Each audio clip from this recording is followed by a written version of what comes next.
Audiobook que foi produzido artificialmente por meio da conversão de texto em voz.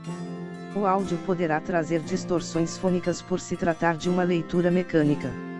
A obra Comentário à Metafísica de Aristóteles, de São Tomás de Aquino é livre de direitos autorais. Qualquer possível infração de texto entre em contato prontamente. Participe do clube de leitura. Para mais informações acesse o site www.domleon.com.br. Se possível, se inscreva no canal e compartilhe. De São Tomás de Aquino. Comentário à Metafísica de Aristóteles. Livro 7. E a divisão do restante do Tratado da Metafísica. 1. A divisão do restante do Tratado da Metafísica. A partir do livro 7º se inicia a determinação do ente per si.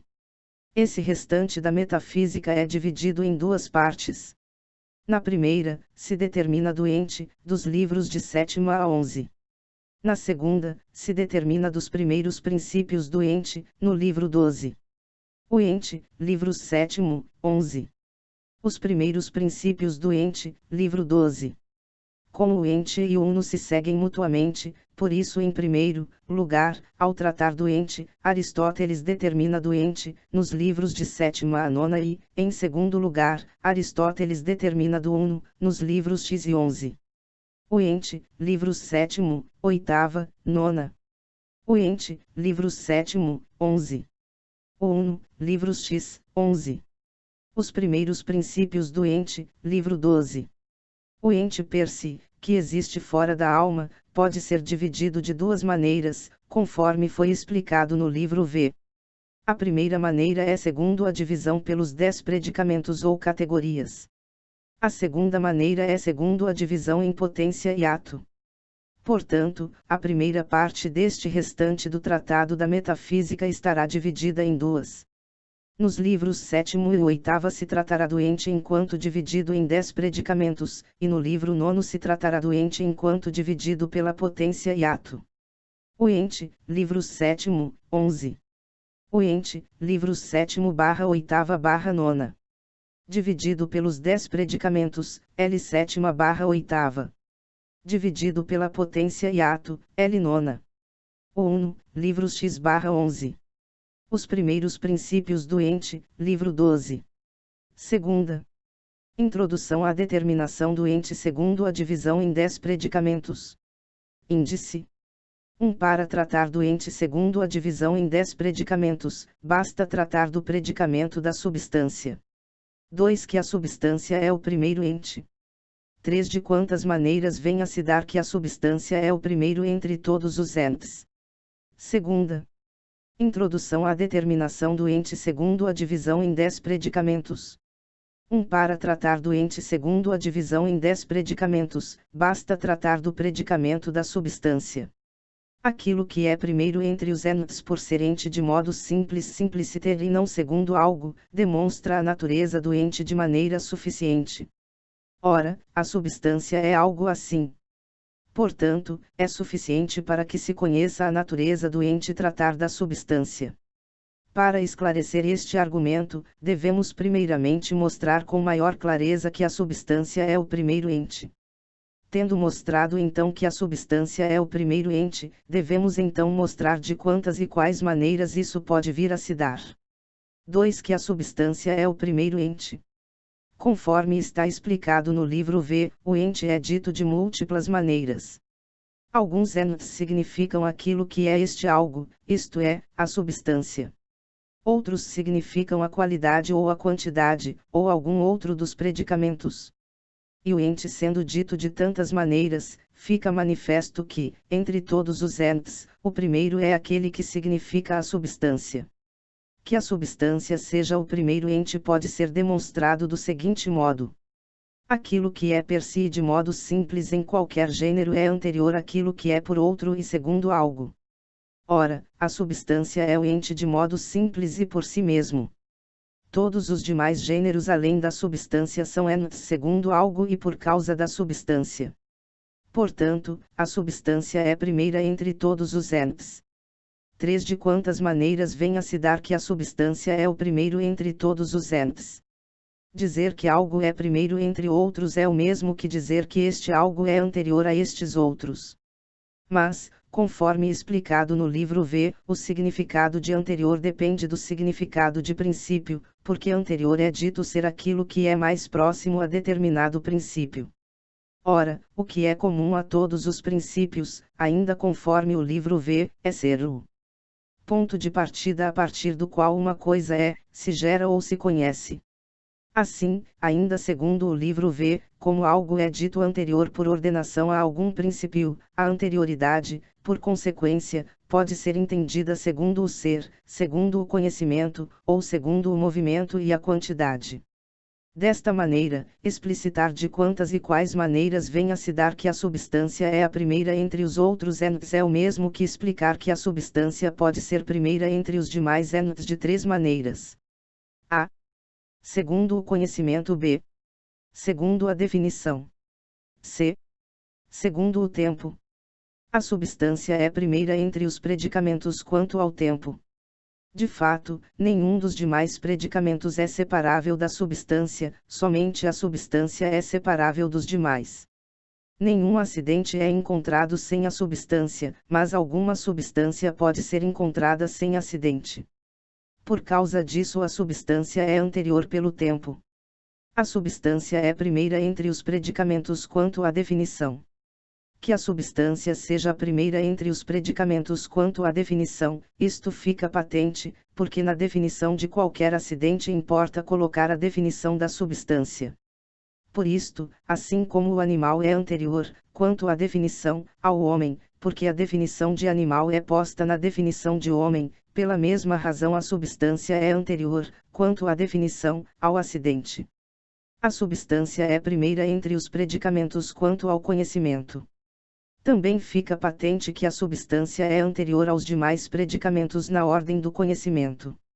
De fato, é anterior, segundo o conhecimento, àquilo que é mais conhecido e mais manifesta uma dada coisa. Ora, uma coisa qualquer é tanto mais conhecida quando sua substância é conhecida do que quando sua quantidade ou qualidade é conhecida. Terceira. A ordem para se proceder na determinação da substância.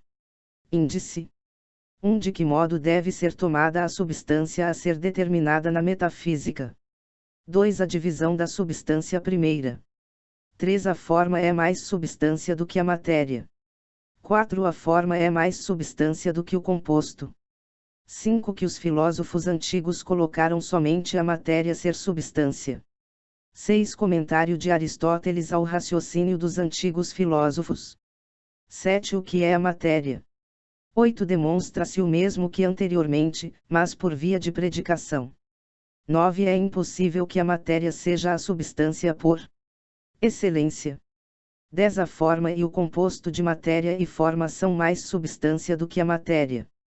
11. Qual das 3 divisões da substância primeira deve ser tratada pela metafísica? 12. Que, ao se tratar da substância como forma, tratar-se-á primeiro das substâncias sensíveis e sua essência. 13. A razão de se começar pela essência das substâncias sensíveis. Terceira. A ordem para se proceder na determinação da substância. 1. De que modo deve ser tomada a substância a ser determinada na metafísica? Como a substância é dita de diversos modos, deve-se colocar de qual destes modos deve-se entender a substância que irá se determinar na metafísica. Portanto, a seguir se colocam os modos em que a substância pode ser entendida, e em qual destes modos irá ser determinada na metafísica. A substância pode ser dita, pelo menos, de 4 modos. O primeiro modo pelo qual algo pode ser dito substância é o modo segundo o qual a quidade, a essência ou a natureza da coisa é dita ser sua substância. O segundo modo pelo qual algo pode ser dito substância é o modo segundo o qual o universal é dito ser substância, segundo a teoria das ideias dos platonistas. O terceiro modo pelo qual algo pode ser dito substância é o modo segundo o qual o primeiro gênero parece ser a substância de qualquer coisa. Por este terceiro modo o uno e o ente são colocados como sendo as substâncias de todas as coisas. O quarto modo pelo qual algo pode ser dito substância é o modo segundo o qual o sujeito, isto é, a substância particular, é dita ser substância. O modo pelo qual deve ser tomada a substância a ser determinada pela metafísica é o modo segundo o qual isto, ou este sujeito, ou seja, a substância primeira é dita substância. E o motivo disto é porque este sujeito é o que mais parece ser substância. 2. A divisão da substância primeira. O sujeito, ou a substância primeira, ou a substância particular, divide-se em três, na matéria, na forma e no composto de ambos. Esta divisão não é segundo gênero e espécie, mas de algo analogicamente predicado. A matéria, a forma, e o composto de ambos se predicam analogicamente da substância e nesta predicação guardam entre si ordem de anterioridade e posteridade. De fato, tanto o composto, quanto a matéria, quanto a forma particular são ditas substância, mas não na mesma ordem. Por isso, mais adiante teremos de inquirir acerca desta ordem. A divisão acima posta pode ser exemplificada do seguinte modo. Os seres artificiais podem servir para exemplificar a divisão acima feita. Numa estátua, o cobre é a matéria, a figura é a forma, e a estátua o composto de ambos. Deve-se notar, entretanto, que esta exemplificação não é segundo a verdade, mas segundo uma semelhança de proporção. Isto porque a figura e as demais formas dos seres artificiais não são substância, mas acidentes. Mas, porque a figura em relação ao cobre nas coisas artificiais se acha assim como a forma substancial em relação à matéria nas coisas naturais, por causa disso utilizou-se deste exemplo, para que se manifestasse o desconhecido pelo manifesto. 3. A forma é mais substância do que a matéria. A forma é anterior à matéria. A matéria é o ente em potência, e a forma é o ato dela. Ora, o ato naturalmente é anterior à potência.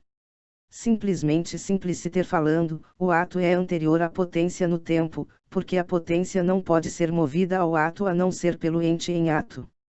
Entretanto, em uma e mesma coisa, a qual às vezes está em potência e às vezes está em ato, a potência precede ao ato no tempo. Desta maneira, fica claro que a forma é anterior à matéria, e é mais ente do que a matéria. E isto porque a matéria não se torna ente em ato a não ser pela forma. Logo, a forma é mais ente do que a matéria. 4. A forma é mais substância do que o composto. Pelo fato de que a forma seja mais substância do que a matéria, segue-se que pela mesma razão a forma é anterior ao composto de ambos, na medida em que no composto existe algo de matéria. Por causa disso, o composto participa em algo da matéria. E por isso fica patente que, se a forma é anterior à matéria, será anterior também ao composto. 5. Que os filósofos antigos colocaram somente a matéria ser substância. O raciocínio dos antigos filósofos foi o seguinte: se a própria matéria não é substância, não será possível compreender o que mais, além da matéria, poderia ser a substância. Porque, se nas coisas sensíveis, nas quais manifestamente existe a substância, se removem todas as coisas que, de maneira manifesta, não são substância, nada fica, ao que parece, que não seja a matéria. De fato, nos corpos sensíveis, que todos acreditam serem substâncias, algumas coisas são como paixões destes corpos. Por exemplo, o quente, o frio, e outras coisas assim. Estas, manifestamente, não são substâncias. Nos corpos sensíveis, outras coisas são gerações, corrupções e movimentos. Estas também manifestamente não são substância.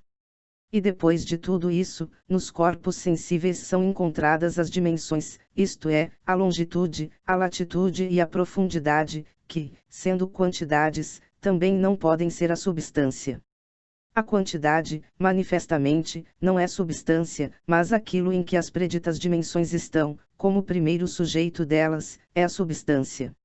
Ora, removidas estas dimensões, nada parece permanecer a não ser o objeto delas. Este é a matéria. Assim, estas considerações parecem mostrar que é necessário não somente que a matéria seja a substância, mas que somente a matéria seja a substância. 6. Comentário de Aristóteles ao raciocínio dos antigos filósofos.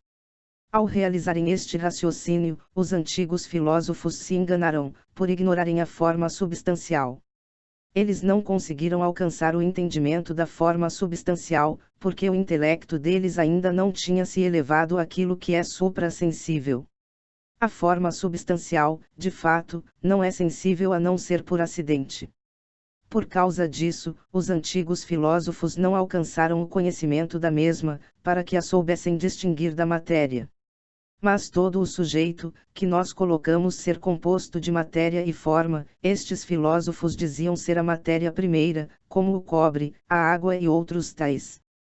O que estes filósofos diziam ser forma já é aquilo que nós dizemos serem acidentes, como as quantidades e as qualidades, das quais o sujeito próprio não é a matéria primeira, mas a substância composta que é a substância em ato. O raciocínio dos antigos filósofos, mostrando que somente a matéria é substância, a partir do que foi dito acima, mostra ser proveniente da própria ignorância da matéria. 7. O que é a matéria? Já que, conforme mostrado, o raciocínio dos antigos filósofos, pelo qual eles deduziam somente a matéria ser substância, provém, na verdade, da ignorância da matéria, faz-se necessário aqui colocar o que seja a matéria segundo a verdade. A matéria em si mesma não pode ser conhecida de modo suficiente, a não ser pelo movimento. Sua investigação, portanto, parece principalmente pertencer à física. A matéria é dita ser aquilo que, segundo si mesmo, isto é, considerado segundo sua essência, de forma alguma é nem substância, nem qualidade, nem qualquer um dos demais predicamentos, pelos quais o ente é dividido ou é determinado. E isto principalmente aparece no movimento. É necessário que o sujeito da mutação e do movimento ser outro, falando per si, de ambos os términos do movimento, conforme está provado no primeiro livro da Física. Assim, sendo a matéria do sujeito primeiro subjacente não apenas aos movimentos, que são segundo a qualidade, a quantidade, e os demais acidentes, como também as mutações que são segundo a substância, é necessário que a matéria seja outra, segundo sua essência, a todas as formas substanciais e suas privações, que são os términos das gerações e das corrupções, e não somente que seja outra além da qualidade, da quantidade, e dos demais acidentes. 8. Demonstra-se o mesmo que anteriormente, mas por via de predicação. Existe uma outra maneira de se demonstrar a diversidade da matéria de todas as formas, por via de predicação. Neste sentido, deve-se dizer que é necessário existir algo de quem se predique em todas as formas anteriormente mencionadas.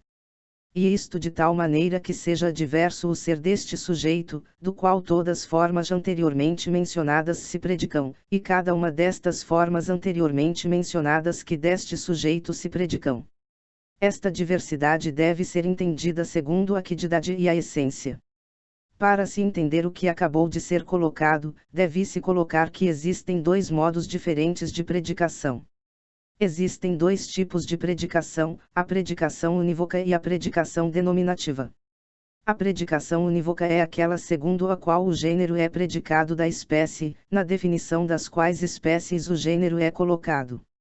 Nesta forma de predicação, não diferem pela essência o animal e o homem, isto é, o gênero e a espécie. A predicação denominativa é aquela segundo a qual o branco é predicado do homem. Neste tipo de predicação, a quidade ou essência do branco é diferente da quidade do homem. A predicação que se tratou na demonstração acima, então, não pode ser entendida no sentido da predicação unívoca, mas sim no sentido da predicação denominativa. Assim como os demais predicamentos se predicam denominativamente da substância, assim também a substância se predica denominativamente da matéria. Assim como a substância difere em essência dos demais acidentes, assim a matéria, por essência, difere das formas substanciais. Conclui-se que de tudo isto se segue que aquilo que é o último sujeito per si não é substância, nem quantidade, nem alguma outra coisa que esteja em algum gênero doente. Deve-se observar, finalmente, que as negações também não podem ser predicadas univocamente da matéria. Assim como as formas estão por essência além da matéria, assim também as negações das formas, que são as próprias privações, estão por essência além da matéria. Se as negações existissem per si na matéria, jamais a forma poderia ser recebida na matéria sem que esta fosse destruída. 9. É impossível que a matéria seja a substância por excelência. Duas coisas são aquelas que por excelência parecem ser da substância. A primeira é que aquilo que se diz substância seja separável. Assim como o acidente não é separável da substância, mas a substância é separável do acidente. A segunda é que aquilo que se diz substância seja este algo demonstrado. Assim como os demais gêneros, isto é, os acidentes, não são este algo, e o gênero da substância o é. Estas duas características não convêm à matéria. O ser separável e o ser este algo não convém à matéria. De fato, a matéria não pode existir per si sem a forma pela qual ela é ente em ato, sendo per si apenas em potência. Igualmente, a matéria não é este algo a não ser pela forma pela qual se torna em ato. 10. A forma e o composto de matéria e forma são mais substância do que a matéria.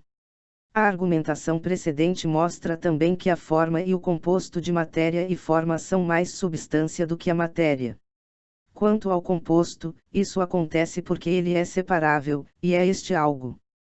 Quanto à forma, apesar de não ser separável, e não ser este algo, todavia, é por ela que o composto se torna ente em ato, de maneira que possa ser separável e possa ser este algo. 11. Qual das três divisões da substância primeira deve ser tratada pela metafísica? A substância primeira foi dividida em matéria, forma e composto. Todavia, embora tanto a forma quanto o composto sejam mais substância do que a matéria, para a presente finalidade devemos pôr de lado o composto. Isto se fará por duas razões. A porque o composto é posterior, segundo a natureza, tanto à matéria quanto à forma, já que qualquer composto é posterior aos simples dos quais é composto. Por causa disso, o conhecimento da matéria e da forma precede o conhecimento da substância composta. B. Porque o composto é manifesto aos sentidos, e por isso não é necessário deter-se no conhecimento dele. Também da matéria não se irá tratar, por ser de algum modo manifesta. Dizemos ser manifesta de algum modo, porque segundo sua essência não é possível que seja conhecida, sendo a forma o princípio do conhecimento.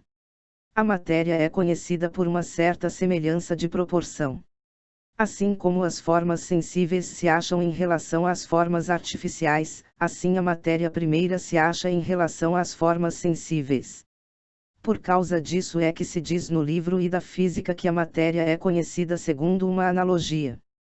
Portanto, somente resta pesquisar acerca da forma, porque esta é maximamente dubitável. 12. Que, ao se tratar da substância como forma, tratar-se-á primeiro das substâncias sensíveis e sua essência. Deveremos tratar primeiramente das substâncias sensíveis porque estas substâncias são manifestas por todos. Já as substâncias não sensíveis, nem todos nelas confiam. Portanto, primeiro deveremos pesquisar acerca das substâncias sensíveis como sendo mais conhecidas por todos. Deveremos especular primeiro da essência ou quidade das substâncias sensíveis. 13. A razão de se começar pela essência das substâncias sensíveis. Deve-se primeiro determinar a essência das substâncias sensíveis porque isto é preparatório ao trabalho para que, a partir destas substâncias sensíveis, que para nós são manifestas, passemos às substâncias inteligíveis, das quais principalmente temos intenção de tratar. É assim que a disciplina opera em todos os homens, que, a partir das coisas que são menos conhecidas segundo a natureza, se proceda àquelas que são mais conhecidas segundo a natureza. Isto acontece porque toda disciplina começa por aquelas coisas que são mais fáceis de serem aprendidas, que são as coisas mais conhecidas por nós, as quais são frequentemente aquelas que são menos conhecidas segundo a natureza. Começando por estas, a disciplina nos encaminha àquelas que são mais conhecidas segundo a natureza, porém, menos conhecidas para nós. Para nós, cujo conhecimento se inicia pelo sentido, são mais conhecidas as coisas mais próximas ao sentido. Mas, segundo a natureza, são mais conhecidas aquelas coisas que por sua natureza são mais cognoscíveis. E estas são aquelas coisas que são mais entes, e aquelas que são mais remotas aos sentidos. Já as coisas que são mais fracamente conhecidas segundo a natureza são aquelas que pouco ou nada têm de ente. Na medida em que algo é ente, segundo isto é cognoscível. Aqui fica patente que os acidentes, os movimentos e as privações pouco ou nada têm de entidade. Todavia, estas são as coisas que são mais conhecidas por nós, mais do que as substâncias das coisas, porque elas são mais próximas aos sentidos, porque per se caem debaixo do sentido como sensíveis próprios ou comuns. As formas substanciais, porém, caem debaixo do sentido por acidente, e não per se. Quarta. A essência ou quidade das coisas sensíveis. O que é, de quem é, e se difere daquilo de quem é. Índice. Que os acidentes não pertencem à essência das substâncias sensíveis. 2. Se somente a substância tem essência, ou também o acidente. E 3. Se somente a substância tem essência, ou também o acidente. Segunda. 4. Levanta-se uma objeção. 5. Se somente a substância tem essência, ou também o acidente. Terceira. 6. Como a essência e a definição se predicam da substância e do acidente. 7. Comparação das duas soluções do problema de se somente a substância tem essência, ou também o acidente. 8. Se a essência é o mesmo ou diverso daquilo de que é essência. Quarta. A essência ou quidade das coisas sensíveis. O que é, de quem é, e se difere daquilo de quem é. Que os acidentes não pertencem à essência das substâncias sensíveis. A primeira coisa que se deve dizer da essência das substâncias sensíveis é que é necessário que seja algo que se predique da substância per si. As coisas que são predicadas de outra por acidente não pertencem à essência desta outra coisa. Se perguntarmos quem tu és, não poderíamos responder dizendo que tu és músico. Isto porque tu não és músico segundo ti mesmo, isto é, porque o músico não se predica de ti per si, mas por acidente. E daí se segue que o ser do músico não é o teu ser, porque aquelas coisas que pertencem à quidade do músico não são a tua quidade. Pertencem à tua essência aquelas coisas que de ti se predicam per si e não por acidente, assim como de ti se predicam homem, animal, substância, racional, sensível, e outras tais. 2. Se somente a substância tem essência, ou também o acidente. E não apenas na substância existe composição, mas também nos demais predicamentos. Assim como nas substâncias sensíveis compostas existe a matéria, que é subjacente à forma substancial, assim também os demais predicamentos têm o seu sujeito. De onde se segue que assim como o fogo é um certo composto de matéria e forma substancial, assim também existe uma certa composição de substância e acidente. Por isso devemos pesquisar se assim como há uma definição das substâncias compostas de matéria e forma, se também existe uma definição dos compostos de sujeito e acidente que seja a razão reixe ou significante da sua essência. Assim como isto que é o homem branco é um composto de sujeito e acidente, se porventura existe para ele uma essência dele enquanto tal. 3. Se somente a substância tem essência, ou também o acidente. Segunda. Isto que se diz homem branco não é uma daquelas coisas que são ditas per si, muito pelo contrário, é uma das coisas que são ditas por acidente. O homem branco, de fato, é uno por acidente e não per si. Quando algo é dito de outro ser uno por acidente, isso pode ocorrer de duas maneiras. Pelo primeiro modo, segundo que o homem é branco. Pelo segundo modo, segundo que o branco é homem. Um destes modos é por adição, o outro não. Na definição de homem não é necessário que se adicione a definição de branco. Na definição de branco é necessário que se coloque o homem, ou o nome de homem, ou sua definição, caso o homem seja o sujeito próprio do branco, ou, caso contrário, alguma outra coisa que seja o seu próprio sujeito.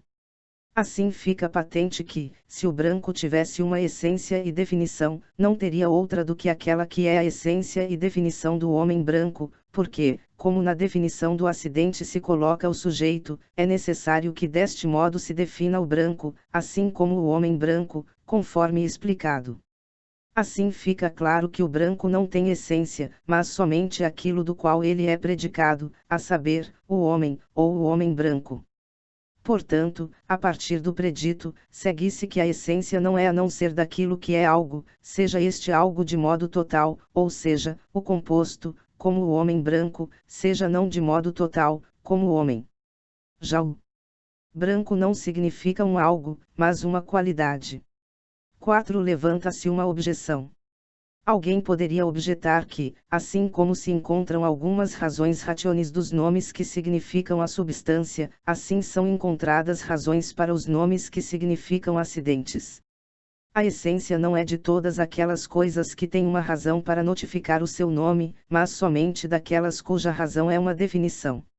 Uma razão que seja também uma definição de algo não é aquilo que somente significa a mesma coisa que o nome, assim como quando eu digo que o armígero é o administrador de armas. Porque se assim o fosse, seguir-se-ia que todas as razões seriam definições. Um nome pode ser colocado para qualquer razão.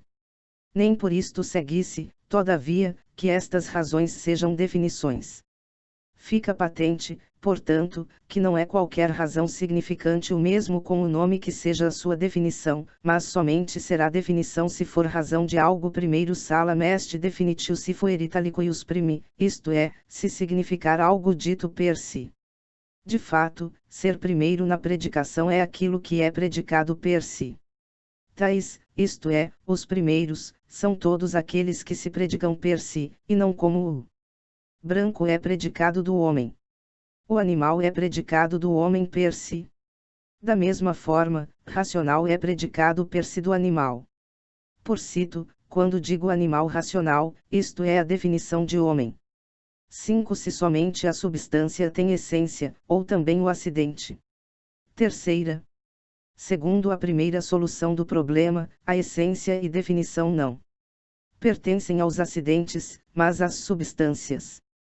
Mas, segundo uma outra maneira de se resolver a questão, pode-se dizer que, tanto a definição como a essência é dita de múltiplas maneiras. Assim, de uma maneira, a essência significaria a substância, e de outra maneira significaria cada um dos demais predicamentos.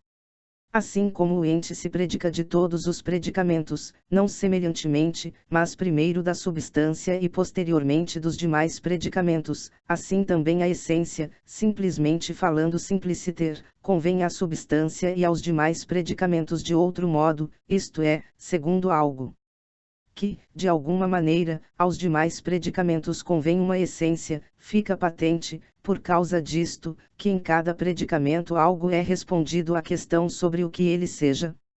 Perguntamos, de fato, da qualidade, o que seja, assim como quando perguntamos o que é o branco, e respondemos que é uma cor. De onde fica patente que a qualidade faz parte do número das coisas nas quais existe uma essência. Pelo fato de que todos os demais predicamentos têm razão de ente pela substância, por causa disso o modo de ser da substância modus intitatis substantia e participa segundo uma certa semelhança de proporção em todos os demais predicamentos. Como se disséssemos que assim como o animal é a essência do homem, assim a cor é a essência do branco. Desta maneira dizemos que a qualidade não tem uma essência de modo simples simpliciter, mas deste. Assim como alguns dizem, falando do não-ente, que o não-ente é, não porque o não-ente seja simpliciter, mas porque o não-ente é não-ente. Assim também a qualidade não tem essência simpliciter. 6. Como a essência e a definição se predicam da substância e do acidente. A essência e a definição se predicam da substância e do acidente analogicamente. Não é correto dizer que a essência e a definição são ditas da substância e do acidente nem equivocamente, nem do mesmo modo. Isto é, univocamente. Mas a essência e a definição são ditas da substância e do acidente assim como o medicável é dito de diversos particulares por relação a uma única e mesma coisa. O medicável não significa o mesmo de todas as coisas das quais é dito, nem também significa coisas totalmente diversas, isto é, não é dito equivocamente. Ao contrário, o medicável é dito analogicamente de diversos particulares por relação a uma única coisa, que é o medicamento. Semelhantemente, a essência e a definição não são ditas nem equivocamente, nem univocamente da substância e do acidente, mas por relação a um único. A essência e a definição são ditas do acidente por relação à substância. 7. Comparação das duas soluções do problema de se somente a substância tem essência, ou também o acidente. As duas soluções precedentes se equivalem. Como Aristóteles colocou duas soluções para este problema, depois disso ele acrescenta que na realidade as duas em nada diferem. Em nada difere que alguém diga que o acidente não tem definição, ou que o tem, mas de modo posterior e segundo algo. 8. Se a essência é o mesmo ou diverso daquilo de que é essência. De todas as coisas, o singular não é outra coisa senão a sua substância. Ora, isto que é a essência é a substância daquilo de quem é a essência. Por onde fica patente que, em um primeiro aspecto, a essência é o mesmo, e não difere daquilo de que ela é a essência. Nos acidentes, a essência não é o mesmo daquilo de quem é essência. Como, porém, a discussão disto na metafísica é bastante complexa, deixaremos para abordar a questão da natureza da essência nos acidentes quando tratarmos do Diente e Essência, pequeno tratado de metafísica que nesta compilação é colocado após o livro 12 do presente comentário. V. A essência ou quidade das coisas sensíveis. Segunda parte. A geração das formas e das quidades essências nas substâncias sensíveis. Índice 1. Os três modos de uma geração. 2. As três coisas que se encontram em qualquer geração. 3. Como os três elementos de cada geração são encontrados nas gerações naturais. 4. Quais dentre os três elementos das gerações naturais são ditos natureza. 5. Que a matéria é encontrada em qualquer geração, natural ou não. 6. Como se distinguem as gerações que são segundo a arte das que são segundo a natureza. 7. Qual é o princípio ativo na geração pela arte. 8. Como a partir da forma que está na alma se procedem as gerações artificiais. 9. Como se fazem as gerações causais. 10. A conclusão do que até agora foi dito. 11. O que vem a seguir. 12. A forma não é gerada a não ser por acidente. E 13. A forma não é gerada a não ser por acidente. Segunda demonstração. 14. A forma não é gerada a não ser por acidente. Terceira. A essência não é gerada a não ser por acidente. 15. A forma não é gerada, a não ser por acidente. Quarta. Observações finais. 16. Que aquilo que é gerado é o composto. 17. Primeira dúvida sobre o que foi dito. 18. Solução da primeira dúvida. 19. Segunda dúvida sobre o que foi dito. 20. Solução da segunda dúvida. 21. Terceira dúvida sobre o que foi dito. 22. Solução da terceira dúvida. V. A essência ou quidade das coisas sensíveis. Segunda parte. A geração das formas e das quidades essências nas substâncias sensíveis. 1. Os três modos de uma geração. As coisas que se fazem podem se fazer de três modos. Algumas se fazem pela natureza, outras pela arte, e outras pelo acaso. A razão desta divisão é porque a causa da geração ou é causa per se, ou por acidente. Se é por causa per se, ou é princípio de movimento naquilo em que está situado o movimento, e desta forma tratar-se-á da natureza, ou é princípio de movimento fora da coisa onde está o movimento, e assim é a arte. Se é por acidente, será o acaso ou a sorte. A sorte ocorre nas coisas que agem pelo intelecto. O acaso ocorre nestas e também nas outras. 2. As três coisas que se encontram em qualquer geração. Todas as coisas que se fazem por algum agente, a partir de algo, como por exemplo, a matéria, e se tornam algo que é o término da geração. A razão desta divisão é que, em toda a geração se faz algo em ato, que anteriormente era em potência. Ora, nada pode ser dito proceder da potência ao ato, a não ser através de algum ente em ato, que é o agente, pelo qual se faz a geração. Já a potência pertence à matéria, a partir da qual algo é gerado. O ato, porém, pertence àquilo que é gerado. 3. Como os três elementos de cada geração são encontrados nas gerações naturais. As gerações que são ditas naturais são aquelas cujo princípio é a natureza, e não a arte, ou algum intelecto. Nas gerações naturais, aquilo a partir do qual se faz o que é gerado é dito matéria. Aquilo pelo qual são geradas as coisas que são segundo a natureza são ditos agentes. Aquilo que é gerado, como o homem ou a planta, são as substâncias particulares compostas, das quais é mais manifesto que sejam substâncias. A matéria e a forma, que é o princípio da ação no agente, não são substâncias, a não ser na medida em que são princípios da substância composta. 4. Quais dentre os três elementos das gerações naturais são ditos natureza? Entre os três elementos das gerações naturais, 2 são como princípios da geração, a saber, a matéria e o agente. O terceiro se acha como sendo o término da geração, que é o composto que é gerado. E porque a natureza é princípio de geração, tanto a matéria quanto a forma, que é princípio da geração no agente, são ditas natureza. Quanto ao composto gerado, ele não é dito natureza, mas é dito ser pela natureza ou segundo a natureza.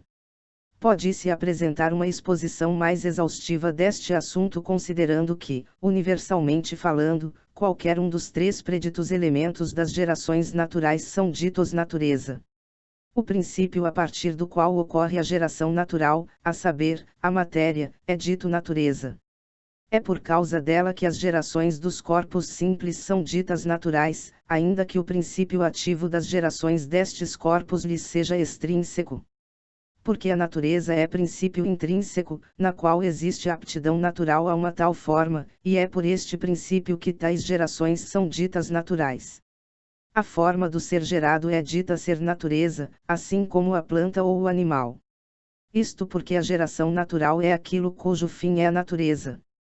Ora, nas gerações, a causa formal e final são uma pelo número. O fim da geração do homem é a forma do homem. Isto, porém, deve ser entendido apenas da geração, e não da coisa gerada. Assim, o fim do movimento de esbranquiçamento é o branco. E como os fins das gerações naturais são a natureza, a forma do ser gerado é dita natureza. O princípio pelo qual se faz a geração, assim como pelo agente, é dito natureza segundo a espécie, por ser da mesma espécie com a natureza do gerado, apesar de ser diferente pelo número. O homem gera o homem, e aí o gerado e o gerante são o mesmo pela espécie, mas diferentes pelo número. 5. Que a matéria é encontrada em qualquer geração, natural ou não. O princípio a partir do qual é encontrado em qualquer geração, não apenas nas naturais, mas também nas artificiais. De fato, todas as coisas que se fazem ou segundo a natureza ou segundo a arte têm matéria a partir da qual se fazem. A geração, sendo mutações do não ser ao ser, implica que aquilo que é gerado às vezes seja e às vezes não seja. Ora, isto não aconteceria a não ser que lhe fosse possível ser e não ser. Mas aquilo que em qualquer coisa está em potência ao ser e não ser é a matéria. A matéria, de fato, está em potência às formas pelas quais a coisa tem o seu ser, e às privações, pelas quais tem o não ser. Portanto, em qualquer geração é necessário haver matéria. 6. Como se distinguem as gerações que são segundo a arte das que são segundo a natureza? As gerações que não são naturais são ditas factiones. Apesar do fato que o nome factio possa ser usado nas coisas naturais, mais propriamente usamos este nome nas gerações que se fazem pelo intelecto, nas quais o intelecto agente tem domínio sobre aquilo que é feito, de tal maneira que o possa fazer desta maneira ou daquela outra. Isto nas coisas naturais não acontece. Muito pelo contrário, nas coisas naturais a ação prossegue em direção a algum efeito, de um modo determinado por algo superior que as excede.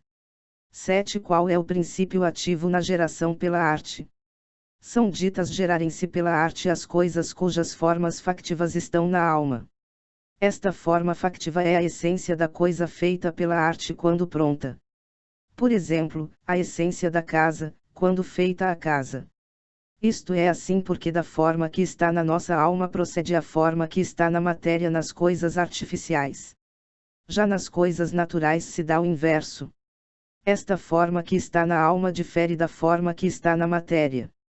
Isto pode ser percebido pelo fato que as formas dos contrários na matéria são diversas e contrárias, mas na alma, de uma certa maneira, existe uma única forma para os contrários.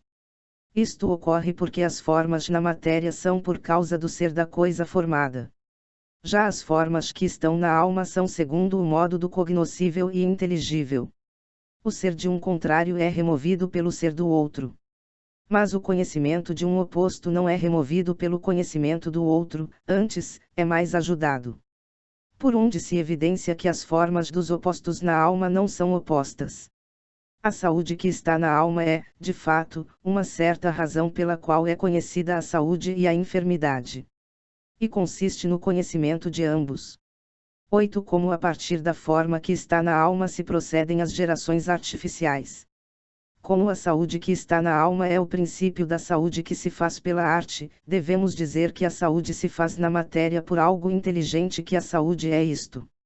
A partir desta, sempre procedendo do posterior ao anterior, intelige aquilo que é factivo da saúde, reduzindo-se a algum último, que de maneira imediata possa ser feito, assim como dar algum remédio. E finalmente, por isto que pode ser feito de maneira imediata, inicia-se um movimento, denominado ação ordenada ao reestabelecimento da saúde. Por onde fica patente que, assim como nas coisas naturais do homem se gera o homem, assim também nas coisas artificiais de alguma maneira acontece que da saúde se faça a saúde e, da casa, a casa. Isto, a partir das coisas que são sem matéria existentes na alma, se fazem aquelas que têm matéria. A arte da medicina, que é o princípio do movimento de reestabelecimento da saúde, não é nada mais do que a forma da saúde existente na alma. E a arte edificativa é a forma da casa existente na alma. E esta forma ou substância sem matéria é aquela que acima foi dita ser a essência da coisa artificial. Nas gerações e movimentos artificiais existe uma ação que é chamada inteligência e uma ação que é chamada factil. A inteligência é a cogitação do artífice que se inicia pela forma da coisa a ser feita pela arte. Esta operação prossegue até aquilo que é último na intenção e primeiro na obra. A factil é a ação que começa por este último onde a inteligência termina, que é o movimento já na matéria exterior. 9. Como se fazem as gerações causais? As gerações causais, como por exemplo, quando a saudificação se faz pelo acaso, tem por princípio aquilo que é princípio da saúde nas saudificações pela arte. Isto deve ser entendido, porém, do princípio da factil, que é o último na inteligência, mas primeiro na execução. 10. A conclusão do que até agora foi dito. Pelo fato de tudo o que é gerado gerar-se a partir da matéria, e gerar-se por um seu semelhante, torna-se impossível que algo se faça, a não ser que algo pré-exista. Pré-existe, de fato, a matéria. E não somente a matéria, mas também pré-existe a forma. E que a forma gerada pré-exista, isto foi acima demonstrado nas coisas naturais e artificiais. 11. O que vem a seguir. As duas coisas já anteriormente manifestadas, isto é, que toda geração se faz a partir de alguma matéria, e tudo o que é gerado por um seu semelhante, servirão a seguir para mostrar o que é aquilo que é gerado. Primeiramente, Aristóteles mostrará que a forma não é gerada, a não ser por acidente. Em segundo lugar, Aristóteles mostrará que é o composto aquilo que é gerado. 12. A forma não é gerada a não ser por acidente. 3 proposições importantes já foram colocadas. Uma delas é que tudo o que se faz é feito por outro, que é o agente ou generante. A outra é que tudo o que é gerado a partir de outro, que é a matéria. A terceira é que em toda a geração deve haver algo que se faz. Supostas estas coisas, deve ficar claro que assim como o agente gerando não faz a matéria, ou o sujeito da geração, que é o cobre, assim também não faz a forma, isto é, a esfera, a não ser talvez por acidente. Mas faz a esfera de cobre, que é o composto. E porque a esfera de cobre é esfera, por isso por acidente faz a esfera. Que o agente não faz a matéria, isto é manifesto, porque a matéria pré-existe à geração. E isto é tão claro que não necessita ser provado. Já quanto à forma, podem existir dúvidas, pelo fato de que a forma não é encontrada a não ser no término da ação. Por isso, deveremos provar que a forma não é feita a não ser por acidente. 13. A forma não é gerada a não ser por acidente. Segunda demonstração. Fundamentalmente, o motivo pelo qual as formas não são geradas a não ser por acidente é o seguinte. As formas não propriamente têm ser, mas mais são coisas pelas quais algo tem o ser. Ora, se a geração é a via ao ser, somente serão geradas as coisas que têm o ser pelas formas. É universalmente verdadeiro, conforme demonstrado anteriormente, que a geração deste algo é uma geração a partir de algum sujeito. Fazer isto que é o cobre redondo não é fazer a redondidade, nem é fazer a forma da esfera. Mas é fazer a forma em outro, isto é, na matéria. Ou seja, é fazer o composto. Segundo uma demonstração já citada, se um agente faz algo, é necessário que o faça a partir de algum outro, assim como a matéria. Assim como o agente é dito fazer a esfera de cobre a partir do cobre. Se, portanto, o agente faz a própria forma, é patente que a deverá fazer de modo semelhante, isto é, a partir de alguma matéria. Desta maneira, assim como a esfera de cobre é composta de matéria e forma, assim a forma da esfera de cobre será composta de matéria e forma. Essa questão retornará, por sua vez, ao analisarmos a forma da forma, e assim por diante. Ora, isto não pode ser. Portanto, fica claro que a geração é daquilo que se faz, não da forma, mas do composto. 14. A forma não é gerada a não ser por acidente. Terceira. A essência não é gerada a não ser por acidente. Da mesma forma, a essência da coisa gerada não é gerada, a não ser por acidente. E isto é verdade, não obstante a essência ser idêntica à coisa feita. Isto é assim porque a essência, apesar de ser idêntica à coisa feita, é algo que per si pertence à espécie. Por onde dela se excluem as condições individuais, que por acidente são da espécie. As espécies e os demais universais não são gerados, a não ser por acidente, ao se gerarem os singulares. 15. A forma não é gerada, a não ser por acidente. Quarta. Observações finais. Ainda que seja costume dizer-se que a forma se faz na matéria, isto todavia não é dito de uma maneira própria. Propriamente, a forma não se faz, mas o composto. De maneira semelhante, é costume dizer-se que a forma esteja na matéria, quando na verdade a forma não está e não é, mas é o composto que é pela forma. As formas propriamente não se fazem, mas são trazidas para fora e do contour da potência da matéria, na medida em que a matéria, que está em potência à forma, se torna em ato sob a forma, que é fazer o composto. 16. Que aquilo que é gerado é o composto. O generante faz ser a matéria do cobre a faz do cobre, que é a matéria, como de um princípio de geração, e da esfera, que é forma e término da geração. 17. Primeira dúvida sobre o que foi dito. Mais acima foi dito que, quando o princípio da saúde é a forma, que está na alma, então a saúde se faz pela arte. Quando a saúde não é por este princípio, mas provém apenas de um aquecimento do corpo, então a saúde é feita pelo acaso. Ora, isto não pode acontecer em todas as coisas que se fazem pela arte. As casas, por exemplo, nunca se fazem por nenhum princípio que não seja a forma da casa que está na alma. Desta maneira, as casas sempre se farão pela arte, e nunca pelo acaso. Assim, a primeira dúvida consiste em por que algumas coisas se fazem algumas vezes pela arte e algumas vezes pelo acaso, como a saúde, e outras não, fazendo-se apenas pela arte, e nunca pelo acaso, como as casas. 18. Solução da primeira dúvida. A causa da diferença acima apontada entre as coisas artificiais é que a matéria pela qual se inicia a geração segundo a arte tem que ser tal que nela já exista alguma parte da coisa que irá ser feita. Em qualquer matéria existe aptidão à forma. Mas não é verdade que qualquer coisa artificial possa ser feita a partir de qualquer matéria. Cada coisa artificial somente pode ser feita a partir de determinada matéria. Por exemplo, uma serra não pode ser feita a partir da lã, mas a partir do ferro. A própria aptidão à forma artificial, que está na matéria, já é alguma parte da coisa artificial, que está na matéria. A serra não pode ser sem a dureza, pela qual o ferro se ordena à forma da serra. Esta parte da coisa artificial que já existe na matéria a partir da qual ela irá ser feita pode ser encontrada na matéria de duas maneiras. De uma primeira maneira, de modo que por ela a matéria pode mover-se por si mesma por parte da forma nela existente. De uma primeira maneira, de modo que por ela a matéria pode mover-se por si mesmo por parte da forma nela existente. De uma segunda maneira, de modo a que isso não possa acontecer.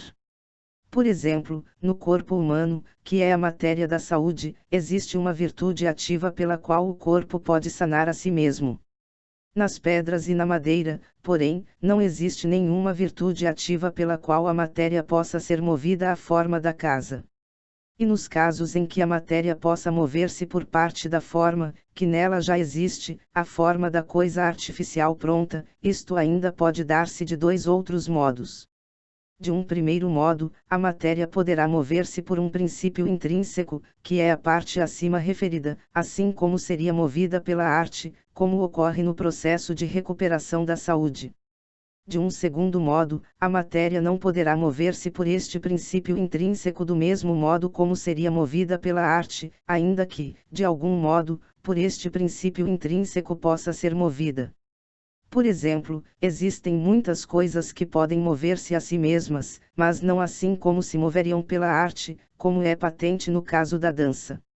Os homens que não têm a arte de dançar podem mover-se a si mesmos, mas não daquele mesmo modo como o fazem aqueles que possuem esta arte. Por causa disto, algumas coisas artificiais não podem ser feitas sem alguém que possua arte. Ou porque na matéria não tem nenhum princípio motivo que a move à forma, ou porque este princípio motivo não move assim como a arte moveria. As coisas que podem ser movidas por algum princípio extrínseco que não tem a arte poderão ser e fazer-se sem a arte. Isto pode acontecer de duas maneiras.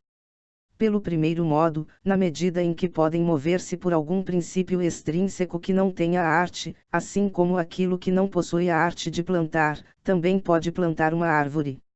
De um segundo modo, quando a matéria pode ser movida por algum princípio intrínseco, que é alguma parte da forma.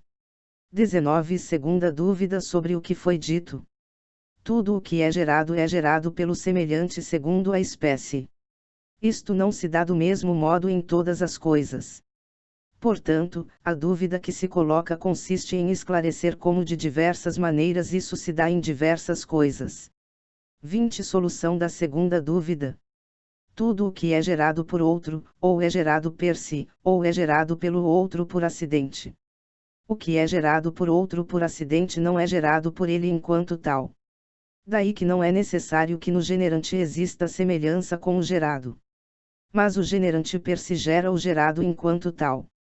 Daí que neste caso se faça necessário que no generante per si exista de alguma maneira semelhança para com o gerado.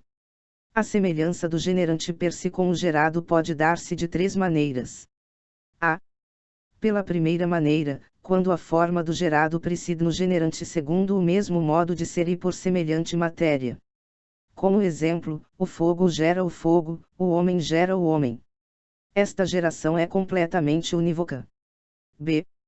Pela segunda maneira, quando a forma do gerado preside no generante, mas não segundo o mesmo modo de ser. Por exemplo, a forma da casa preside no artífice, não segundo o ser material, mas segundo o ser imaterial que existe na mente do artífice. Esta geração é em parte unívoca, quanto à forma, e em parte equívoca, quanto ao ser da forma no sujeito. C. Pela terceira maneira, quando a própria toda forma do gerado não preside no generante, mas alguma parte dela, ou alguma parte da parte. Por exemplo, quando no remédio quente preside o calor que é parte da saúde, ou algo que conduz à saúde. Esta geração de nenhum modo é unívoca. 21. Terceira dúvida sobre o que foi dito. Acima foi demonstrado que as formas não se geram mas sim os compostos. Ora, aqui ocorre uma dúvida, se isto é verdade apenas quanto às formas substanciais ou também quanto às formas acidentais. 22. Solução da terceira dúvida. Se examinarmos a demonstração acima colocada, veremos que ela não apenas demonstra que a forma não se gera não apenas no tocante ao predicamento da substância, mas, de maneira geral, no tocante a todos os predicamentos, como a qualidade, a quantidade, e todos os demais predicamentos. O que é gerado é o composto, como a esfera de cobre, e não a esfera, isto é, a forma. E nem o cobre, isto é, a matéria. Sexta. A essência ou quidade das coisas sensíveis. Terceira parte. Do que a essência é composta e a unidade da definição que é expressa. Índice 1. Introdução de São Tomás. 2. Levanta-se uma questão. 3. Observação preliminar à solução da dúvida. 4. Introdução à solução da dúvida. 5. Solução da dúvida. 6. Levanta-se uma segunda dúvida. 7. Solução da segunda dúvida. 8. Esclarece-se a solução através de um exemplo. 9. A matéria faz parte da essência. 10. Quais as partes que deverão ser postas na definição. 11. De quais coisas a definição. 12. Conclusão da discussão acerca da segunda dúvida. 13. Da necessidade de distinguir entre as partes da espécie e do indivíduo. 14. As partes que são da espécie e as partes que não são da espécie. 15. Recapitulação daquilo a que se chegou. 16. Se a essência é idêntica com aquilo de quem é essência. 17. Se a essência é idêntica com aquilo de quem é essência. Comentário. 18. Como as definições se dão segundo a divisão em gênero e diferenças. 19. O gênero não está além de suas espécies. 20. De onde provém a unidade da definição por gênero e diferença. 21. Como devem ser tomadas as diferenças nas definições de gênero e diversas diferenças. 22. Conclusão final sobre a unidade da definição. Sexta. A essência ou quidade das coisas sensíveis. Terceira parte. Do que a essência é composta e a unidade da definição que é expressa. 1. Introdução de São Tomás. Para compreender-se o que vem a seguir, deve-se saber que a respeito da essência e definição das coisas, existem duas opiniões. A primeira opinião diz que toda a essência da espécie é a forma do indivíduo, de tal maneira que toda a essência do homem seria a sua alma. Explicando melhor, se chamarmos a espécie de todo e o indivíduo de parte, segundo esta opinião a forma do todo, que é designada pelo nome de humanidade, e a forma da parte, que é designada pelo nome de alma, são a mesma coisa, diferindo apenas pela razão, chamar-se-ia alma, na medida em que o composto por ela é colocado numa espécie. Daqui se segue ainda que segundo esta opinião nenhuma parte da matéria é colocada na definição da espécie, mas apenas os seus princípios formais. Esta primeira opinião não concorda com o parecer de Aristóteles. Segundo Aristóteles, as coisas naturais apresentam em sua definição a matéria sensível, e nisto elas diferem das coisas matemáticas. Ora, somente os acidentes são definidos por algo que não são parte de sua essência. A definição das substâncias é a sua própria essência. Portanto, a matéria sensível será parte da essência das substâncias naturais, não apenas quanto ao indivíduo, mas também quanto à espécie. As definições somente existem das espécies. As essências são tanto da espécie quanto do indivíduo. Se chamarmos a espécie de todo e o indivíduo de parte, a segunda opinião diz que a forma do todo, isto é, a quidade da espécie, difere da forma da parte, isto é, da forma do indivíduo. A quantidade da espécie é composta de matéria e forma, não todavia desta forma desta matéria individual. Esta será a opinião de Aristóteles. 2. Levanta-se uma questão. Toda definição é uma certa razão. Isto é uma certa composição de nomes ordenada pela razão. Um único nome não pode ser definição, porque a definição implica em que distintamente se notifica os princípios das coisas que concorrem a constituir a essência da coisa. De outra maneira, a definição não manifestaria suficientemente a essência da coisa.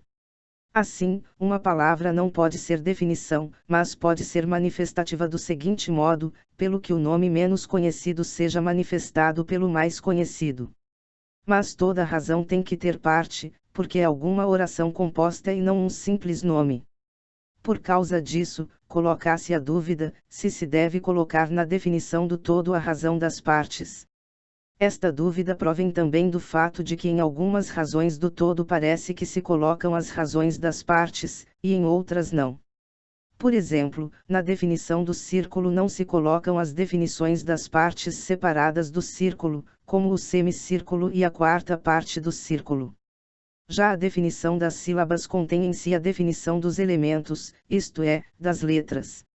De fato, ao definir uma sílaba se diz que se trata de uma voz composta de letras.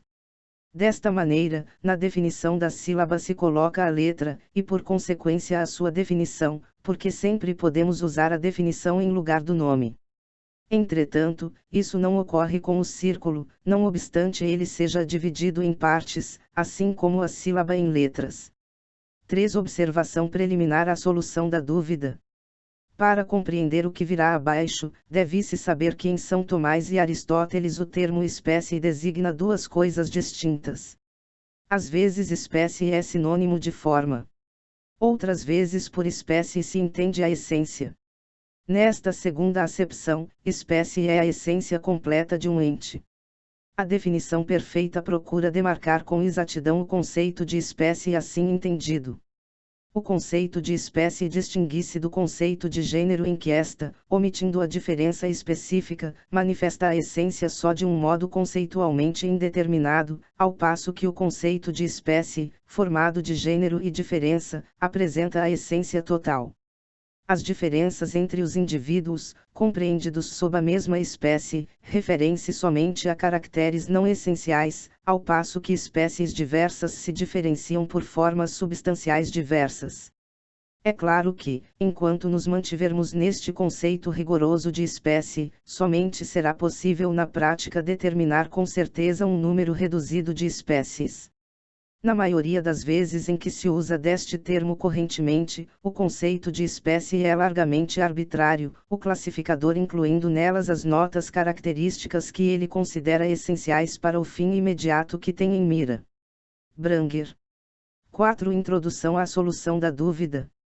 Para se compreender a solução que virá, que explica o porquê às vezes a definição das partes não se coloca na definição do todo e porque às vezes a definição das partes não se coloca na definição do todo, deve-se ter compreendido que a definição do todo pretende demarcar com exatidão a espécie, entendida como essência. Assim, devemos investigar quais as coisas que fazem parte da espécie, porque estas farão parte da definição, e quais as que não fazem parte, porque estas não farão parte da definição. 5. Solução da dúvida. As partes da substância são a matéria, a forma e o composto de ambos. Qualquer um destes três, a matéria, a forma e o composto de ambos é substância, conforme ficou acima dito. Em vista disso, de um certo modo a matéria é parte de algo, e de um outro certo modo a matéria não é parte de algo. O cobre é parte da estátua toda, que é composta de matéria e forma. Não é parte, todavia, da estátua, na medida em que esta é tomada pela espécie, isto é, pela forma. Para que se saiba o que é a espécie e o que é a matéria, deve-se dizer que pertence à espécie aquilo que convém a qualquer coisa enquanto tem a espécie. Mas aquilo que é material à espécie nunca pode ser dito per se da espécie. Deve-se saber, ainda, que nenhuma matéria, nem a comum, nem a que é individuada pertence per se à espécie, se ela for entendida como forma. Porém, se a espécie é tomada pelo universal, como quando dizemos o homem ser espécie, assim a matéria comum pertence per se à espécie, não entretanto a matéria individual, a qual recebe a natureza de espécie. Por isso é que deve-se dizer que a definição do círculo não contém em si a definição do semicírculo ou da quarta parte do círculo. Mas a definição das sílabas compreende em si a definição que é das letras, que são os seus elementos. A razão disso é que as letras são partes da sílaba quanto à sua espécie e não segundo a matéria. De fato, a própria forma da sílaba consiste nisso, que seja composta de letras. Já as partes do círculo são partes do círculo não segundo a espécie, mas deste círculo em particular, como a matéria na qual a espécie do círculo se forma. Isto pode ser tomado a partir da regra acima colocada. Segundo esta, pertence à espécie aquilo que segundo se está em todas as coisas que tem. Essa espécie pertence à matéria, entretanto, aquilo que é acidente da espécie. Pertence à sílaba per se o fato de ser composta de letras. Já que o círculo seja em ato dividido em semicírculos, isto acontece ao círculo, não enquanto é círculo, mas enquanto é este círculo. Fica assim patente que o semicírculo é parte do círculo segundo a matéria individual e não segundo a espécie. Esta matéria, que é esta linha do semicírculo, entretanto, é mais próxima à espécie do que o cobre, que é matéria sensível. E assim as partes do círculo, que são segundo a matéria individual, não são colocadas na sua definição, e assim também não todas as letras são postas na definição da sílaba, como as letras escritas em cera ou em cobre. Estas já são partes da sílaba, como matéria sensível. Não é necessário que todas as partes em que alguma coisa, ao corromper-se, se divide, sejam partes da substância. Se a linha, ao corromper-se, dividisse em duas metades, ou se o homem, ao corromper-se, se decompõe em ossos, nervos e carne, nem por isso seguisse que estas sejam partes de sua substância. Mas o que é verdade é que a linha e o homem são feitos destas partes como de matéria. Por cujo motivo nenhuma destas partes podem ser convenientemente postas nas razões. Deve-se saber, todavia, que a razão de tais partes em algumas definições é colocada. Isso ocorre nas definições dos compostos, dos quais são parte. Em outras definições não é necessário colocá-las, a saber, na definição das formas, a não ser que sejam tais formas simultaneamente tomadas com a matéria. Nestes casos, posto que a matéria não seja parte da forma, todavia a matéria sem a qual não pode ser concebida a forma pelo intelecto, importa que seja colocada na definição da forma. Assim, por exemplo, o corpo orgânico é colocado na definição da alma. Nestes casos, ainda, assim como os acidentes não têm o ser perfeito, a não ser segundo que estejam no sujeito, assim nem as formas, a não ser segundo que estejam em sua matéria própria. E por causa disso, assim como os acidentes são definidos pela adição do sujeito, assim a forma pela adição da matéria própria. A matéria é colocada por adição na definição no caso da definição das formas, e esta é uma definição por adição. Mas quando a matéria é colocada na definição do composto, não é uma definição por adição. 6. Levanta-se uma segunda dúvida. A segunda dúvida consiste em se determinar se as partes são anteriores ao todo ou se o todo é anterior às partes. Existem razões para se colocar que as partes sejam anteriores ao todo e razões para se colocar que o todo seja anterior às partes.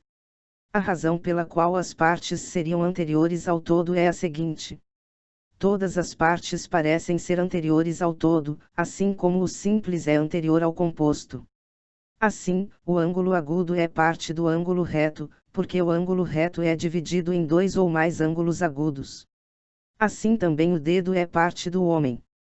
Desta maneira o ângulo agudo seria naturalmente anterior ao reto e o dedo, anterior ao homem. A primeira razão pela qual o todo é anterior à parte consiste em que o todo parece ser anterior à parte segundo a razão ou definição. Se algo é colocado na definição de outro, este algo é dito anterior ao outro, e não vice-versa. Ora, o ângulo agudo é definido pelo ângulo reto, pelo que é necessário colocar na definição de ângulo agudo o ângulo reto. Neste sentido, o ângulo reto é anterior ao agudo. Da mesma forma, o dedo é definido pelo homem, pelo que é necessário colocar na definição de dedo o homem. Define-se o dedo dizendo que é tal e tal parte do homem. Assim, parece que é o homem anterior ao dedo, e não vice-versa. A segunda razão pela qual o todo é anterior à parte consiste em que são ditas anteriores as coisas que podem ser sem as outras, e não vice-versa. O homem pode ser sem o dedo. Mas o dedo não pode ser sem o homem.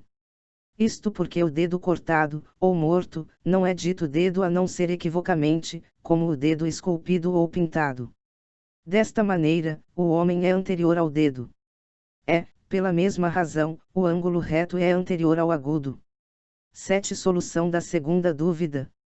É necessário que todas as partes da razão, e nas quais a razão é dividida, sejam anteriores ao definido. E desta maneira é universalmente verdadeiro que aquelas partes que são colocadas na definição de algo são universalmente anteriores a este algo. Temos, como exemplo, o ângulo agudo. O ângulo agudo, embora sendo parte do reto, todavia não é posto na definição do reto, mas sim vice-versa. Quem define o ângulo agudo usa do ângulo reto na definição. O ângulo agudo se define como sendo o ângulo menor que o reto. Assim também ocorre com o círculo e o semicírculo, que é definido pelo círculo. O semicírculo, de fato, é definido como sendo meia parte do círculo. De modo semelhante ocorre com o dedo e o homem, porque o homem é colocado na definição do dedo. Assim, o dedo é definido como sendo tal parte do homem. Podemos concluir, portanto, que foi dito acima que as partes da forma são partes da razão, não todavia as partes da matéria. Se, portanto, somente as partes da razão são anteriores, e não as da matéria, segue-se que quaisquer que sejam as partes do definido como matéria, nas quais o definido se resolve como um composto em princípios materiais, estas serão posteriores. Quaisquer que sejam as partes da razão e da substância que é segundo a razão, isto é, as partes da forma, segundo as quais se toma a razão da coisa, estas são anteriores ao todo. 8. Esclarece-se a solução através de um exemplo. O que foi dito anteriormente é tão verdade que fica patente pelo fato de que se alguém bem definir qualquer parte de um animal, não o poderá fazê-lo a não ser pela sua operação própria. Por exemplo, quando dizemos que o olho é a parte do animal pela qual ele vê. Esta mesma operação das partes não existe sem o sentido ou movimento ou as demais operações da alma. Assim fica claro que, ao se definir alguma parte do corpo, utilizamos da alma. E porque assim, é necessário que as partes da alma sejam anteriores ao todo, isto é, aquilo que é composto de alma e corpo. E de maneira semelhante se dá com qualquer outra coisa, porque sempre importa que as partes formais sejam anteriores a qualquer composto. O corpo e as partes do corpo são posteriores à forma, que é a alma, porque é necessário colocar a alma em sua definição, conforme já foi explicado. Quanto ao composto, as partes do corpo de uma certa maneira lhe são anteriores e de uma outra certa maneira não. São anteriores na medida em que o simples é anterior ao composto. Não são anteriores na medida em que é dito anterior àquilo que pode ser sem o outro. Ora, as partes do corpo não podem ser separadas do animal. O dedo cortado do corpo, ou morto, não é dito dedo a não ser equivocamente, assim como o dedo esculpido ou pintado. 9. A matéria faz parte da essência. Deve-se saber que este composto, que é o animal ou o homem, pode ser tomado de duas maneiras, ou como universal, ou como singular. Por isso se deve dizer que o homem, o cavalo e as coisas que são assim universalmente ditas, não são apenas forma, mas são simultaneamente um certo todo composto de determinada matéria e determinada forma, não singularmente, mas universalmente. O homem, de fato, é dito um composto de alma e corpo, não todavia desta alma e deste corpo. Mas o singular é dito algum composto desta última matéria, isto é, da matéria individual. Assim, portanto, fica patente que a matéria é parte da espécie. Por espécie aqui entendemos não somente a forma, mas a essência. E também fica patente que a matéria é parte deste todo, que é singular. A matéria, de fato, é parte do composto.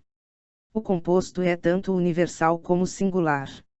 10 Quais as partes que deverão ser postas na definição?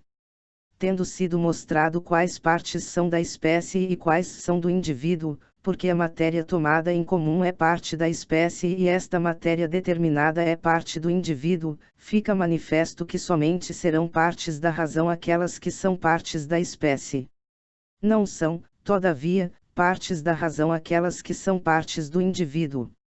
Assim, na definição de homem são colocadas a carne e o osso, não todavia esta carne e este osso. 11 De quais coisas a definição? A definição é a razão significante da essência. Ora, a essência é idêntica com aquilo de quem é essência. Tais coisas são universais e não singulares. Daqui se seguirá que somente existirá definição dos universais, e não dos singulares. Por exemplo, o círculo e a essência do círculo são o mesmo. Da mesma maneira, a alma e a essência da alma. Destas coisas há definição. Mas das coisas que são compostas de espécie e matéria individual, assim como este círculo, ou de alguns dos outros singulares, destas não há definição. Para tanto, não faz diferença se os singulares em questão são sensíveis ou inteligíveis. Singulares sensíveis são como o círculo de cobre ou de madeira. Singulares inteligíveis são como os círculos matemáticos. Que na matemática se consideram alguns singulares, fica patente porque ali se consideram diversas coisas de uma só espécie, como diversas linhas idênticas e diversas figuras semelhantes. Estes singulares são ditos inteligíveis na medida em que sem o sentido são compreendidos somente pela fantasia. É por isto que não existe definição dos círculos singulares, porque as coisas das quais existe definição são conhecidas pela definição. Mas os singulares não são conhecidos senão na medida em que estão debaixo do sentido ou da imaginação. 12 Conclusão da discussão acerca da segunda dúvida. Para concluir o que foi dito acerca de como se acha o todo para com a parte, do anterior e do posterior, podemos colocar o seguinte. As partes da matéria do indivíduo são partes do composto singular, não todavia da espécie, nem da forma. As partes da matéria universal são partes da espécie, mas não da forma. E porque o universal é definido, e não o singular, por isso as partes da matéria individual não são postas na definição, mas somente as partes da matéria comum, simultaneamente com a forma ou as partes da forma. 13 Da necessidade de distinguir entre as partes da espécie e do indivíduo. Ao resolver as dúvidas precedentemente levantadas, Aristóteles distinguiu entre as partes da espécie e as partes do indivíduo, que é composto de espécie e matéria. Por isso devemos inquirir quais são as partes da espécie e quais não. Tendo sido dito que as partes da espécie se colocam nas definições, não todavia as partes do composto de espécie e matéria, torna-se importante inquirir quais são as partes da espécie, e quais não são partes da espécie, mas do indivíduo, no qual simultaneamente é tomada a natureza da espécie com a matéria própria individuante. Se isto não se fizer manifesto, não poderemos algo corretamente definir, porque a definição nunca o é da coisa singular, mas somente do universal, conforme acima foi dito. E entre os universais estão propriamente as espécies, que se constituem de gênero e diferença, de que se compõe toda a definição. O gênero, de fato, não se define, a não ser que também sejam espécies. De onde fica patente que, a não ser que se saiba qual parte é como matéria, e qual não é como matéria, mas como pertencendo à própria espécie, não será manifesto qual deverá ser a definição a ser assinalada da coisa. 14 As partes que são da espécie e as partes que não são da espécie. A matéria que não é parte da essência se encontra em tudo aquilo que não é idêntico à sua essência. Conforme foi explicado, a matéria individuante não faz parte da espécie. Quanto a este propósito, em nada difere se estas partes da matéria são sensíveis ou não sensíveis. Isto porque existe uma matéria não sensível, chamada de matéria inteligível. E esta matéria, que não é parte da espécie, está em tudo aquilo que não é a essência e a espécie segundo si. Por exemplo, Sócrates, porque não é sua própria humanidade, mas sim um possuídos reibanos de humanidade, por causa disso tem em si partes materiais que não são partes da espécie, mas que são partes desta matéria individual que é princípio de individuação, como esta carne e este osso. De modo semelhante, neste círculo existem estas linhas que não são partes da espécie. Daqui fica patente que estas não são partes do círculo que é universal, mas são partes dos círculos singulares. Por causa disso, os semicírculos não são colocados na definição do círculo universal, por serem partes dos círculos singulares, e não do círculo universal.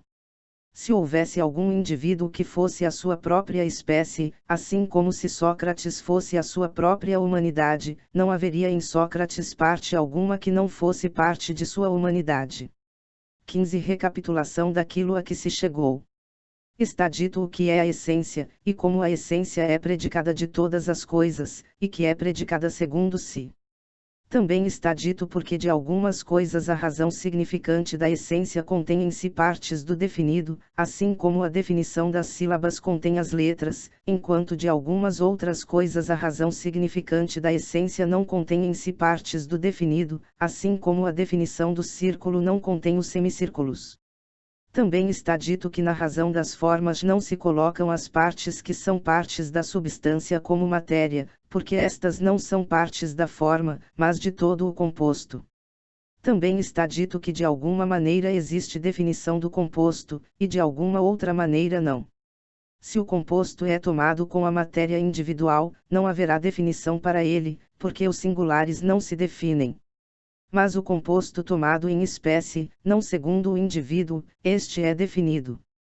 Também ficou dito que o indivíduo é individuado pela matéria, mas é colocado em sua espécie pela forma.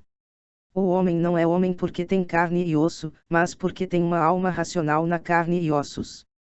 De onde é necessário que a definição da espécie seja tomada a partir da forma, e que somente sejam colocadas na definição da espécie aquelas partes da matéria, nas quais por primeiro e principalmente esteja a forma. 16 Se a essência é idêntica com aquilo de quem é essência. Foi dito anteriormente que a essência de cada coisa é idêntica com aquilo de quem é essência. Deve-se agora dizer que isto é verdadeiro simpliciter apenas em algumas coisas, que são as substâncias primeiras, ou as substâncias imateriais. Tomemos o exemplo da curvidade.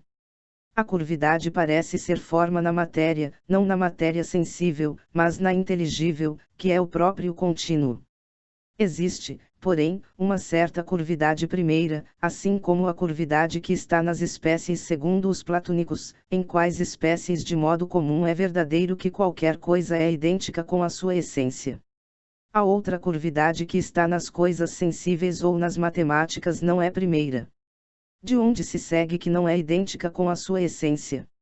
A essência é idêntica com aquilo de quem é essência nas substâncias primeiras. Por substâncias primeiras aqui Aristóteles entende aquelas coisas que são formas não na matéria, assim como as substâncias separadas. Em quaisquer coisas que sejam assim como a matéria, ou que sejam concebidas com a matéria, assim como os compostos que têm em sua razão a matéria, nesta não há identidade da essência com aquilo de quem é essência. A mesma coisa pode-se dizer das coisas que são ditas segundo o acidente. 17 Se a essência é idêntica com aquilo de quem é essência. Comentário. É de se notar que na sentença que o filósofo colocou, de que a essência é idêntica com aquilo de quem é essência, duas coisas foram excluídas, que são as coisas que são ditas por acidente, e as substâncias materiais. Anteriormente, porém, o filósofo ao abordar a mesma questão, não excluiu senão as coisas que são ditas por acidente. Devemos, pois, esclarecer isto. Nas substâncias materiais a essência não é idêntica com aquilo de quem é essência. É, de fato, necessário não somente excluir as coisas que são ditas por acidente, como também as substâncias materiais. Conforme foi acima dito, a essência é aquilo que a definição significa. A definição, porém, não se dá do indivíduo, mas da espécie. Por isso, a matéria individual, que é princípio de individuação, está além daquilo que é a essência. Ora, é impossível nas coisas da natureza existir a espécie a não ser neste indivíduo. Daqui seguir-se-á que qualquer coisa da natureza, se tiver matéria que seja parte da espécie, a qual portanto pertencerá à essência, deverá necessariamente ter matéria individual, a qual não pertencerá à essência. Daqui se conclui que nenhuma coisa da natureza, se tiver matéria, será idêntica com a sua essência, mas sim será algo possuidor reibanos de essência. Por exemplo, assim como Sócrates não é humanidade, mas possuidor reibanos de humanidade. Se, porém, fosse possível existir um homem composto de corpo e alma, que não fosse este homem composto deste corpo e desta alma, certamente seria idêntico com a sua essência, não obstante tivesse matéria.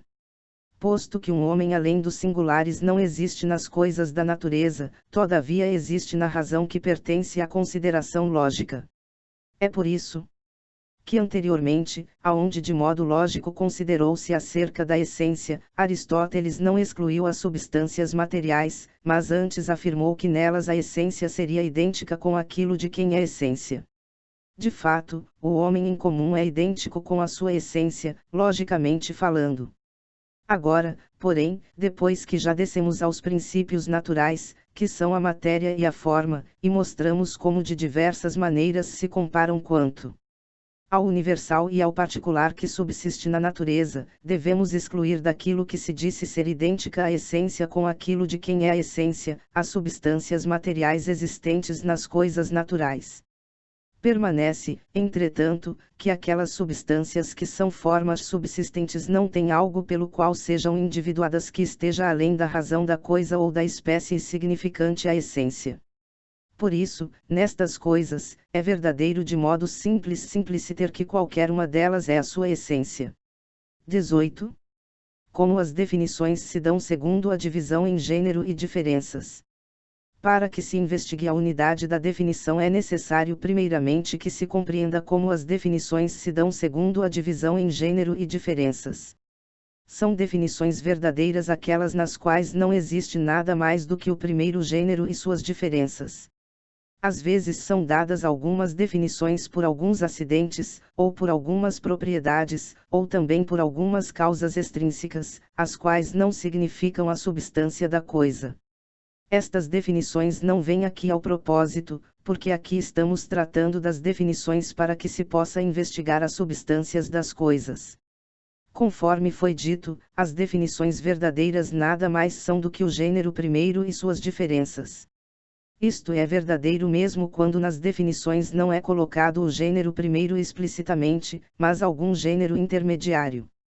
Quando, em vez do gênero primeiro, nas definições se coloca algum gênero intermediário entre o gênero primeiro que é generalíssimo e a espécie última que é definida, ocorre que este gênero médio não é nada mais do que o gênero primeiro e as diferenças compreendidas entre o gênero médio e o gênero primeiro. Por exemplo, se na definição de homem se coloca animal, que é um gênero intermediário, fica patente que o animal nada mais é do que a substância, que é o gênero primeiro, com outras diferenças. O animal é, de fato, a substância animada sensível. Sempre, de fato, o gênero posterior compreende o anterior com alguma diferença. Assim, fica patente que toda definição se resolve no gênero primeiro e algumas diferenças. Pode-se concluir, portanto, que é indiferente, no que diz respeito à unidade da definição, se algum definido é definido por poucas ou diversas diferenças. Portanto, primeiro iremos mostrar como a partir do gênero e uma diferença a definição é una. Em seguida, iremos mostrar como a partir de um gênero e diversas diferenças a definição é una. 19. O gênero não está além de suas espécies. O gênero não está além daquelas que são espécies do gênero. De fato, não pode ser encontrado animal que não seja nem o homem, nem o boi, nem alguma outra coisa assim. Se às vezes pode ser encontrado algo que é gênero além das espécies, tomado de tal maneira que esteja além das espécies, não estará sendo tomado como gênero, mas como matéria. De fato, pode acontecer que algo seja gênero de alguma coisa e sua matéria. Por exemplo, a voz é o gênero das letras e também a sua matéria. É patente que é gênero, porque as diferenças adicionadas à voz fazem dela a espécie da voz letrada. E é também patente que seja matéria, porque é da voz que se fazem as letras, assim como algo é feito da matéria.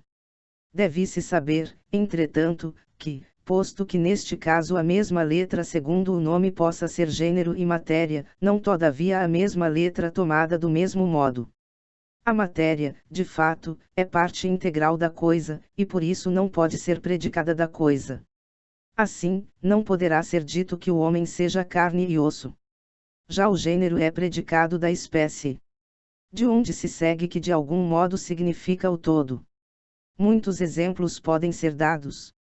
O corpo, por exemplo, pode ser tomado como matéria do animal e como gênero. Se no intelecto por corpo se entende a substância completa pela última forma, tendo em si 3 dimensões, assim então o corpo será gênero do animal, e as suas espécies serão as substâncias perfeitas determinadas por estas últimas formas, como, por exemplo, a forma do ouro, a forma da prata, a forma da azeitona e a forma do homem. Se no intelecto se entende por corpo apenas que tem 3 dimensões com aptidão à forma última, então o corpo será matéria. O mesmo pode ser exemplificado com a voz. Se aquilo que se entende por voz é a formação da voz em comum segundo a forma que se distingue em diversas formas de letras e sílabas, então assim a voz é gênero. Se por voz, entretanto, se entende a substância do som, a qual é possível tornar-se uma determinada formação, então assim a voz será a matéria das letras. Assim fica claro que se alguma vez se encontra algo que é gênero estando além de suas espécies, tomado num sentido em que esteja além das espécies, ele não estará na verdade sendo tomado como gênero, mas como matéria. Desta maneira, fica sendo universalmente válida a regra de que o gênero não está além das coisas que constituem as espécies deste gênero. 20 De onde provém a unidade da definição por gênero e diferença. Assim conforme foi visto, o gênero não está além das coisas que são espécies do gênero. Isto significa que não pode ser encontrado animal que não seja nem homem, nem boi, nem algum outro tal.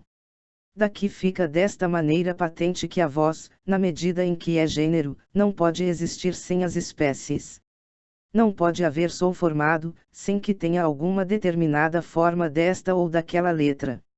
Somente seria a voz encontrada sem as letras, se de todo carecesse da forma da letra, enquanto matéria. Se, portanto, as coisas preditas são verdadeiras, manifesto será que a definição seja uma razão tendo sua unidade pelas diferenças. Por isto, de fato, é que o animal, que é gênero, não pode ser sem as espécies, porque as diferenças, que são as formas das espécies, não são formas outras além da forma do gênero, mas sim as próprias formas do gênero com determinação. De onde vem que, adicionando a diferença ao gênero, não se adiciona algo como uma essência diferente da do gênero, mas sim como implicitamente contida no gênero, assim como o determinado está contido no indeterminado, como o branco no colorido. 21 Como devem ser tomadas as diferenças nas definições de gênero e diversas diferenças. Nas definições em que há muitas diferenças, é necessário não somente dividir o gênero pela diferença, como também dividir a diferença primeira pela diferença segunda. Por exemplo, uma diferença de animal é a pedalidade, segundo a qual o animal é dito ter pés. Mas, como esta diferença é encontrada de múltiplas maneiras, será necessário saber a diferença do animal que tem pés. Esta diferença deverá ser tomada para o animal que tem pés enquanto tem pés, isto é, deverá ser tomada per si e não por acidente. Como para o animal que tem pés é um acidente ter asas, não deve ser dito, se o homem corretamente deseja dividir a diferença, que os animais que têm pés se dividem em alados e não alados. Às vezes, todavia, ao dividir as diferenças, fazemos isto, a saber, as dividimos pelo que é por acidente, porque as diferenças próprias e per si não podem, por algum motivo, ser encontradas. Às vezes, de fato, a necessidade impele a que usemos, em lugar das diferenças per si, as diferenças por acidente, na medida em que são sinais de algumas diferenças essenciais para nós desconhecidas. O modo correto de dividir a diferença que tem pés é, por exemplo, o seguinte, que alguns animais têm pés fendidos e outros, pés não fendidos. De fato, o tendo pés fendidos divide per si a diferença que tem pés. Isto porque a fissura do pé é algo contido debaixo disto que é o ter pés, e ambos se encontram mutuamente entre si assim como o determinado para com o indeterminado. Concluímos, portanto, que sempre assim é que se deverá proceder na divisão das diferenças, isto é, dividindo sempre a diferença primeira pelo que é diferença segunda tomada per si, até que assim dividindo se chegue àquilo que é a última diferença, que não possa ser dividida posteriormente em outras diferenças. Desta maneira, tantas serão as espécies de pés quantas forem as diferenças. 22 Conclusão final sobre a unidade da definição.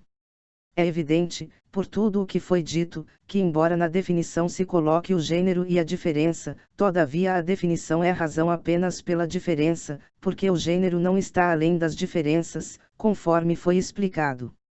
E embora se coloquem muitas diferenças na definição, todavia toda a definição depende e é constituída pela última, se a divisão por diferenças é feita corretamente. A divisão em diferenças é feita corretamente se descemos do mais comum ao menos comum segundo as diferenças per si, e não tomando as diferenças por acidente. Fica assim patente que as muitas partes da definição não significam muitas partes da essência, das quais a essência seria constituída como de diversas coisas. Antes, todas significam uma única coisa que é determinada pela última diferença.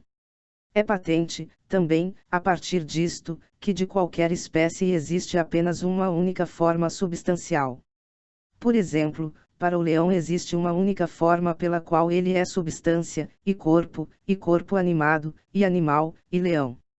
Se, de fato, houvesse diversas formas segundo cada uma destas coisas, não poderiam todas elas ser compreendidas debaixo de uma diferença, e nem delas se constituiria uma unidade.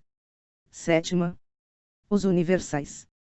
Índice 1. Os propósitos de Aristóteles ao entrar na discussão dos universais. 2. Que os universais não são substâncias. 3. Demonstra-se que os universais não são substâncias. 4. Uma outra maneira pela qual os universais não podem ser substâncias. 5. Que o uno e o ente não são substâncias. 6. Introdução às demonstrações de que o uno e o ente não são substâncias. 7. Primeira demonstração de que o uno e o ente não são substâncias. 7. Os universais. 1. Os propósitos de Aristóteles ao entrar na discussão dos universais. Numa exposição bastante longa, São Tomás comentando Aristóteles expõe diversas considerações sobre os universais, das quais nesta compilação se tomaram as menores partes, à exceção da parte onde se discute o uno e o ente como universais. O propósito desta parte é investigar se os universais são substâncias. Ao fazer isto, Aristóteles mostrará primeiro que os universais em geral não são substâncias. Em segundo lugar, mostrará também que o uno e o ente, de modo especial, não são substâncias. O interesse de Aristóteles em mostrar que o uno e o ente em especial não são substâncias está em que, como a razão de um universal é ser algo apto a estar em muitos e ser predicado de muitos, o uno e o ente são universais especialíssimos, porque são de uma certa forma os mais universais dentre todos, já que estão em todas as coisas e se predicam de todas as coisas, e por causa disso muitos dos antigos filósofos os colocaram como sendo a própria substância das coisas. Esta posição será negada por Aristóteles. 2. Que os universais não são substâncias. Para bem compreender o que irá se seguir, deve-se saber que o termo universal pode ser tomado de duas maneiras. De uma primeira maneira, como sendo a própria natureza, a qual o intelecto atribui a intenção de universalidade. Estes universais, como o gênero e a espécie, significam as substâncias das coisas. Por exemplo, o animal significa a substância daquilo de que se predica, e o homem também. De uma segunda maneira, o universal pode ser tomado enquanto universal e de maneira que a natureza que ele significa se subordine à intenção de universalidade. Este é o modo segundo o qual o animal ou o homem são considerados um em muitos, isto é, uma única substância existente em muitas simultaneamente. É assim que os platônicos colocaram ser o homem e o animal substâncias em sua universalidade. Esta segunda maneira de se tomar o termo universal que Aristóteles pretende refutar em primeiro lugar. O animal em comum, ou o homem em comum não é uma substância existente nas coisas naturais.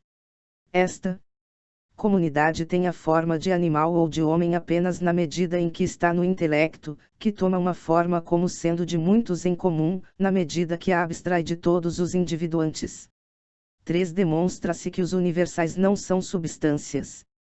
É impossível que qualquer das coisas que são predicadas universalmente sejam substâncias, enquanto tomadas em sua universalidade. A substância de qualquer coisa é própria desta coisa e não existente em outros enoinos teileai. Mas o universal é comum a muitos, pelo próprio fato de ser dito universal. De fato, a razão do universal é ser algo apto a estar em muitos, e de muitos ser predicado. Ora, se o universal é substância, necessariamente será substância de algo. Neste caso, poderão ocorrer duas alternativas: o universal poderá ser substância de todos aqueles de que se predica e em que está, ou substância de apenas um único dentre todos aqueles de que se predica e em que está. Se admitirmos que seja a substância de todos eles, isto não será possível, porque um não pode ser substância de muitos, pelo motivo já colocado que a substância de qualquer coisa é própria desta coisa e não existente em outros. De onde se segue que o universal que se pretendia fosse substância não pode ser substância. Se admitirmos que o universal seja a substância de apenas uma das coisas das quais se predica e nas quais está, seguir-se-á que pela mesma razão deverá ser substância das demais coisas. E isto porque nestas outras coisas de modo semelhante também está. Ora, as coisas das quais a substância é una e das quais a essência é una só podem ser uma única coisa. De onde se segue que agora o universal que se pretendia fosse substância não pode ser universal. Assim, portanto, pelo fato de que o universal não pode ser substância nem dos vários dos quais é predicado, e nem de uma única delas, o universal não pode de maneira nenhuma ser substância. 4. Uma outra maneira pela qual os universais não podem ser substâncias. Já foi demonstrado que as coisas que são predicadas universalmente, enquanto tomadas em sua universalidade, no sentido já explicado, não podem ser substâncias. Entretanto, os filósofos platônicos tinham colocado um outro modo pelo qual admitiam que os universais pudessem ser substâncias, afirmando que eles eram substâncias separadas das coisas sensíveis. Esta hipótese também é completamente excluída por Aristóteles, colocando uma longa discussão a esse respeito, que é omitida nesta compilação. 5. Que o uno e o ente não são substâncias. O uno e o ente não são substâncias, mas delas se predicam como de um sujeito. O uno e o ente se predicam das coisas de tal maneira que são convertíveis. Ambos são ditos de alguma coisa por causa da substância desta alguma coisa. Quanto ao ente, que ele seja dito de algo por causa de sua substância, isto é manifesto. Quanto ao uno, é dito uno aquilo que é uma substância una. De onde se conclui que, já que assim é, torna-se imediato que nem o uno e nem o ente é a substância da coisa, mas, ao contrário, se predicam da substância como de um sujeito. A mesma coisa acontece com o princípio e o elemento, ou para melhor dizer, com a razão do princípio e do elemento, que não são a substância daquilo de que são ditos princípio ou elemento. Todavia, o ente e o uno são mais substância do que o princípio, o elemento e a causa. Isto porque mais próximos se acham à substância das coisas. Princípio, causa e elemento importam somente num hábito de coisa a alguma coisa, enquanto que o uno e o ente significam aquilo que convém à coisa pela razão de sua substância. Porém, nem o ente e nem o uno são a própria substância da coisa. 6. Introdução às demonstrações de que o uno e o ente não são substâncias. Aristóteles anteriormente demonstrou que os universais não são substâncias, segundo dois modos possíveis de se conceber como isso poderia se dar. Primeiramente, demonstrou que os universais, que são predicados universalmente de muitos, enquanto tomados em sua universalidade, não podem ser substâncias. Depois, demonstrou que era igualmente impossível que os universais pudessem ser substâncias, no sentido de serem uma substância separada das coisas sensíveis das quais se predicava. Aqui irá demonstrar que o uno e o ente, em especial, sendo universais, não podem ser substâncias, nem do primeiro modo, ao qual corresponde a primeira demonstração que ele dará, e nem do segundo modo, ao qual corresponde a segunda demonstração que ele dará. 7. Primeira demonstração de que o uno e o ente não são substâncias. Se colocarmos algum uno existente per si como substância, de tal maneira que dissessemos que este algo aqui é uno, é evidente que este uno não poderá simultaneamente ser encontrado em muitos. Ora, isto é contra a razão do uno. Aquilo que é comum, isto é, universal, é encontrado simultaneamente em muitos, porque esta é a razão do comum, isto é, a razão do universal é que se predique de muitos e exista em muitos. Fica patente, portanto, que o uno é comum, isto é, o uno que é universal, não pode ser uno como se fosse uma substância. Concluímos dizendo que é evidente, a partir de tudo o que foi dito, que nenhum universal, nem o ente, nem o uno, nem o gênero, nem a espécie, tem um ser separado dos singulares dos quais se predicam. O presente audiobook foi produzido artificialmente por meio da conversão de texto em voz. O áudio poderá trazer distorções fônicas por se tratar de uma leitura mecânica. A obra Comentário à Metafísica de Aristóteles, de São Tomás de Aquino, é livre de direitos autorais. Qualquer possível infração de texto, entre em contato prontamente. Participe do clube de leitura. Para mais informações, acesse o site www.domleon.com.br. Se possível, se inscreva no canal e compartilhe.